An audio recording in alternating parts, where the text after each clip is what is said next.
subscribe to our Telugu TV online channel and also press the bell icon so you never miss any new updates, cause whenever we upload new video, you'll get the notification on your mobile.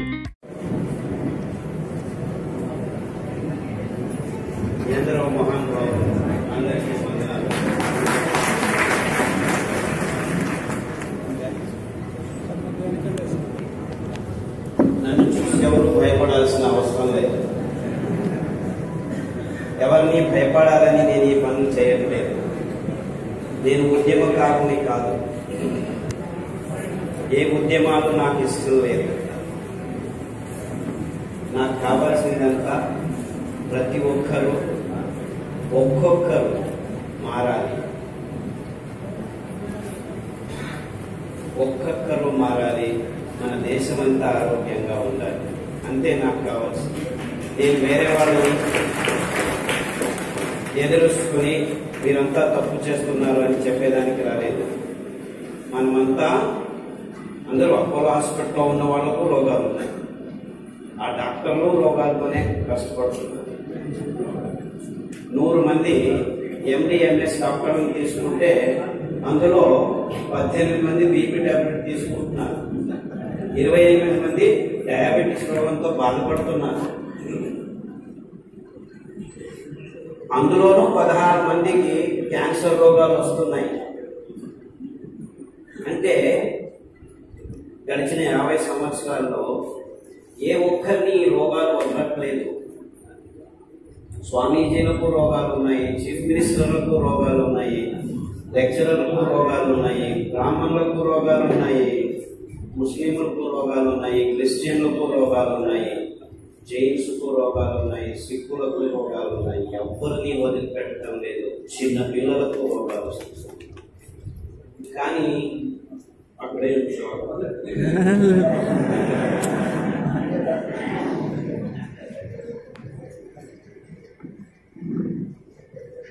ఎవరిని వదిలిపెట్టడం లేదు. Madam చెప్పినట్టు బుద్ధుడు అనేవాడు ఒకడు ఉండేవాడు. వాడి దగ్గరికి ఒక ఆవిడ తన చిన్న పిల్లల్ని తీసుకెళ్ళి చనిపోయింది పాప. బుద్ధుడు చాలా గొప్పవాడు, భగవానుడు, దేవుడు అని తెలివాడు. బాబు నా పాపను బతికించు అని తీసుకెళ్ళింది. బుద్ధుడు అప్పుడు చెప్పాడు, లేదమ్మా నేను బతికించలేను, నాకేమీ తెలియదు ఇలాంటివన్నీ. లేదు నీవు చాలా గొప్పవాడివి, బతికించాలి పట్టుబట్టి ఆవిడకి తన పిల్ల మీద వ్యామోహంతో వదలకుండా ఏడుస్తూ అక్కడే కూర్చుంది. అప్పుడు బుద్ధుడు ఏం చేయకపోవచ్చు కూడా, ఇవిడికి ఎలాగైనా జ్ఞానోదయం కావాలి అని, ఏం కావాలి, మీ పాపను బతికించాలంటే ఏదైనా ఇంటికి వెళ్ళి, చావులేని ఇంటికి వెళ్ళి ఆవాలు తీసుకురామ్మా, ఆ ఆవాలతో నేను బతికిస్తాను అన్నాడు. ఆహా అనుకుని ఆవిడ పరిగెత్తుకుంటూ వెళ్ళి అందరి ఇళ్లకు వెళ్ళడం మొదలు. ఒక 10 ఇళ్లకు వెళ్ళి అడిగే లోపలికి తెలిసిపోయింది ఆవిడికి, ప్రతి ఇంటిలోనూ చావు ఉంది.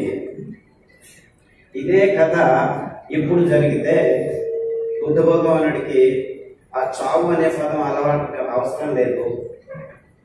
ఏ ఇంటికైనా వెళ్ళు, డయాబెటీస్ బీపీ లేకుండా ఇళ్లలో నుంచి ఆవాలు తీసుకురా అంటే మన దేశం కాదు, ఏ దేశానికైనా వెళ్ళాలి. అంటే ఈ రోగాలు ప్రతి ఇంటిలో ఉన్నాయి. నేను ఇలా లెక్చర్ ఇస్తుంటే మండ్య దగ్గర చిన్నపల్లిలో, ఏంటి సార్ ఇంకా మీరు ఇంట్లో ఉన్నారు, ప్రతి ఒక్కరి జోబుల్లో టాబ్లెట్ ఉన్నాయి చూడండి అని ఇలా చూపిస్తున్నాను. అంటే ఇంటిలో ప్రతి ఒక్కరికి రోగాలు ఉన్నాయి. ఇంట్లో కాదు, ఇంట్లో ఉన్న ప్రతి ఒక్కరికి రోగాలు ఉన్నాయి. తమాష ఏమిటంటే ఈ రోగాలన్నీ గడిచిన 50 సంవత్సరాల్లోనే వచ్చాయని ఈ పత్రికలు రాయట్లేదు, ఈ టీవీలు చెప్పట్లేదు. ఎంతవరకు చెప్పట్లేదంటే డయాబెటీస్ వస్తే బాగా కాదు అని చెప్తున్నాయి. ఎంతవరకు చెప్పాయంటే, మీరు ఆఫ్రికాలో ట్రైబల్ విలేజెస్ వెళ్ళి డయాబెటీస్ బాగు చేస్తాను నేను అని చెప్తే వీడు పిచ్చోడు వచ్చాడు ఇలా మాట్లాడుతున్నాడే చూస్తారు. అంటే అది ప్రపంచ వ్యాప్తంగా అందరికీ తెలిసేట్టు చేశారు. డయాబెటీస్ వస్తే బాగు కాదు, ఇట్ ఇన్క్యూరబుల్ డిసీజ్. బీపీ వస్తే బాగు కాదు, ఇన్క్యూరబుల్ డిసీజ్. రొమాటిజం వస్తే బాగు కాదు, ఇన్క్యూరబుల్ డిసీజ్. థైరాయిడ్ వస్తే బాగు కాదు, ఇన్క్యూరబుల్ డిసీజ్. ఇలా ఇది రోగాల లిస్టు, బాగు కావు అనే రోగాల లిస్టు ఆంజనేయ తోకలాగా పెరుగుతూ పోతుంది. అంటే గడిచిన 50 సంవత్సరాల్లో ఈ డాక్టర్లు, ఈ విజ్ఞానులు, ఈ విశ్వవిద్యాలయాలు ఏం చేస్తున్నాయని ఒక్క ప్రశ్న అడిగితే ఏం చేస్తున్నాయి? టాబ్లెట్లను రెడీ చేస్తున్నాయి, ఆపరేషన్ టేబుల్స్ రెడీ చేస్తున్నాయి. మీకు గాల్ బ్లాడర్లో స్టోన్ ఉందా? రండి గాల్ బ్లాడర్ తీసేస్తాం. మూత్రపిండాల్లో స్టోన్ ఉందా? రండి షూట్ చేస్తాం. లేజర్ వచ్చింది మా దగ్గర. షూట్ చేసిన తర్వాత ఏమవుతుంది? ఇంకొన్ని రోజుల తర్వాత 7 చోట్ల కిడ్నీ స్టోన్స్ వస్తాయి. నో ప్రాబ్లం, మాకు ప్రిసైజ్ షూటింగ్ తెలుసు. ఎక్కడుందో మేము మిమ్మల్ని టచ్ చేయకుండానే తెస్తాము, మళ్ళా షూట్ చేస్తాం. ఎన్నిసార్లు షూట్ చేస్తారయ్యా? ఎన్నిసార్లు వస్తే అన్నిసార్లు షూట్ చేస్తాం. ఎడమ కన్నులో నొప్పి అయింది, ఆ డాక్టర్ దగ్గరికి వెళ్ళండి. కుడి కన్నులో నొప్పి అయింది, ఈ డాక్టర్ దగ్గరికి వెళ్ళండి. గర్భకోశంలో గడ్డలు ఉన్నాయి, ఆ డాక్టర్ దగ్గరికి వెళ్ళండి. ఓవరీస్ లో ఇంకొక డాక్టర్ ఎండోక్రైన్, అక్కడికి వెళ్ళండి. ఇలా డాక్టర్లు, హాస్పిటల్ ప్రతి సంవత్సరం ఏ ఊరికి వెళ్ళినా ఒక వీధిలో 1 కిలోమీటర్ నడిస్తే 1 ఉన్నది 2, 2 ఉన్నది 4, 4 ఉన్నది 6 హాస్పిటల్స్, మెడికల్ షాప్స్ ప్రతి సంవత్సరం పెరుగుతూనే పోతున్నాయి. ఇది మన కర్నూలే కాదు, కడప కాదు, ప్రొద్దుటూరు కాదు, బెంగళూరు కాదు, హైదరాబాద్ కాదు, న్యూయార్క్ పోండి, మెల్బోర్న్ పోండి, లండన్ పోండి, ప్రతి ఊరిలో జరుగుతున్న విషయం ఏమీ తేడా లేదు. అంటే ప్రతి ఊరిలో ఈ డాక్టర్లు, ఈ మందుల షాపులు సంవత్సరం పెరుగుతున్నాయంటే ఈ విశ్లేషణలో అర్థం ఏమిటి? సంవత్సరం ప్రతి ఒక్క ఊరిలో రోగులు పెరుగుతున్నారు అని. కానీ 50 సంవత్సరాల నుంచి వీళ్ళందరూ ఏం చెప్తున్నారు? మనకి విజ్ఞానపు అంచుల్ని మేము చూసేస్తున్నాము అని చెప్పేస్తున్నారు.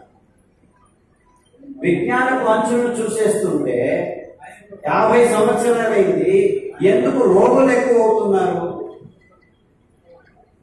మీరు విజ్ఞానాన్ని అంతగా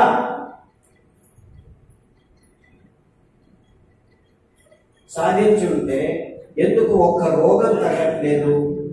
అంతేకాకుండా రోగాలు ఎక్కువయ్యేది కాకుండా రోగం వస్తున్న జనాల వయస్సు పరిమితి తగ్గుతూ వస్తుంది. 3 సంవత్సరాల పిల్లలకి క్యాన్సర్, 2 సంవత్సరాల పిల్లలకి డయాబెటీస్, 5 సంవత్సరాల అమ్మాయి ముట్టవుతోంది. ఈ రోగం కాదు. 14 సంవత్సరాలకు సహజంగా ముట్టవలసిన ఆడపిల్లలు ఇప్పుడు 7-8 సంవత్సరాలకు ముట్టవుతున్నారు యావరేజ్. మొన్న నాకు ఫోన్ చేసి, మొన్న 4 సంవత్సరాల పాటు ముట్టయింది, ముట్ట ఆడటం లేదు, ఏం చేయాలో దిక్కు తెలియటం లేదు, స్టెరాయిడ్ ఇంజెక్షన్ ఇచ్చాము, 3 వారాలకు ఒకటి ఇచ్చాము, ఒక్కొక్క ఇంజెక్షన్ 6,000 రూపాయలు, అయినా ఆగట్లేదు, 3వసారి మళ్ళా వచ్చింది, ఏం చేయాలి? ఏమి చేయొద్దండి, మళ్ళా డాక్టర్ దగ్గరికి వెళ్ళకండి అని చెప్పారంటే, డాక్టర్ దగ్గరికి వెళ్ళకండి, మీ ఊర్లో ఎక్కడైనా రావి చెట్టు ఉంటే ఆ రావి చెట్టు చుట్టూ తిరగండి, ఆ ఆకులు తీసుకొచ్చి రోజు కషాయం తాగండి, సామి బియ్యం పాపకు గంజి చేసి తాగించండి, పొద్దున గంజి చేసి రాత్రి తాగించండి, రాత్రి గంజి చేసి పొద్దున తాగించండి అని చెప్పారు. 3 రోజుల్లో అమ్మాయికి ముట్టు ఆగింది. 1 కాదు, 2 కాదు, 3 కాదు, ఇలా నాకు గడిచిన 10 సంవత్సరాల నుంచి వారానికి ఒకటి ఫోన్ చేస్తూనే ఉంటారు. 100 మందికి ఈ చిన్న సహాయం అంటే సామెల గంజలు తాగండి, రావి చుట్టూ తిరగండి, రావి ఆకు కషాయం తాగండి, దగ్గరలో వేపాకు దొరికితే వేపాకు కషాయం తాగండి. చిన్న పిల్లలకి ఇంత ఘాటుగా ఉంటాయి కషాయం అంటే మీరు కంగారు పడకండి.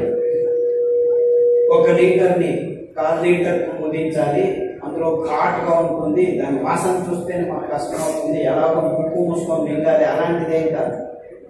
జస్ట్ 4 ఆకులని నీళ్ళలో 4 నిమిషాలు మరిగించి వడపోసుకొని దానికి మంచి తాటి బెల్లం పాకం వేసుకొని రుచిగా చిన్న పిల్లలకు కూడా తాగించవచ్చు, మీరు తాగచ్చు. ఇలాంటి కషాయాలు ఒక 50 రకాల కషాయాన్ని మేము గడిచిన 10 సంవత్సరాల్లో మానవునికి వస్తున్న అనేక రోగాలకు అతి సరళంగా ఉపశమనాన్ని కలిగించే విధానాన్ని కనుక్కున్నాం. అది రావి ఆకు కావచ్చు, పారిజాతం ఆకు కావచ్చు, జామ ఆకు కావచ్చు. ఈ దినం వచ్చారు ఒక ఆయన డాక్టర్, ఆయన 80 సంవత్సరాలు ఉంది, 80 సంవత్సరాలు. తలనొప్పి, మైగ్రేన్ ఉంది, గడిచిన 35 సంవత్సరాలుగా టాబ్లెట్ తీసుకుంటున్నాడు. ఈజ్ ఎ ప్రాక్టీసింగ్ డాక్టర్, ఇప్పటికీ ప్రాక్టీస్ చేస్తున్నాడు. ఆ తలనొప్పి వస్తే 2 గంటల తర్వాత వాంతికి అవుతుంది.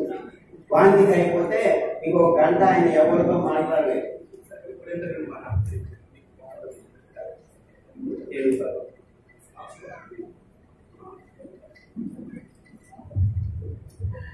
ఎవరికి ఆ డాక్టర్ నాకు చెప్పింది ఏంటంటే, క్యాన్సర్ వచ్చినా పర్వాలేదు, ఈ తలనొప్పి మాత్రం బాగలేదు అంటే ప్రజల్లో ఏంటంటే తమకున్న రోగమే చాలా పెద్దది అనిపిస్తుంది. ఎందుకంటే 30 సంవత్సరాల నుంచి కష్టపడుతున్నాడు. మైగ్రేన్ అంటే ఆ తలనొప్పి వస్తే వాంతి అయితే నిశ్శక్తమై నిర్వీర్యమై 1 గంట సేపు 2 గంటల సేపు పడుకున్న చోటే పడుకుని ఉంటాడు. నువ్వులు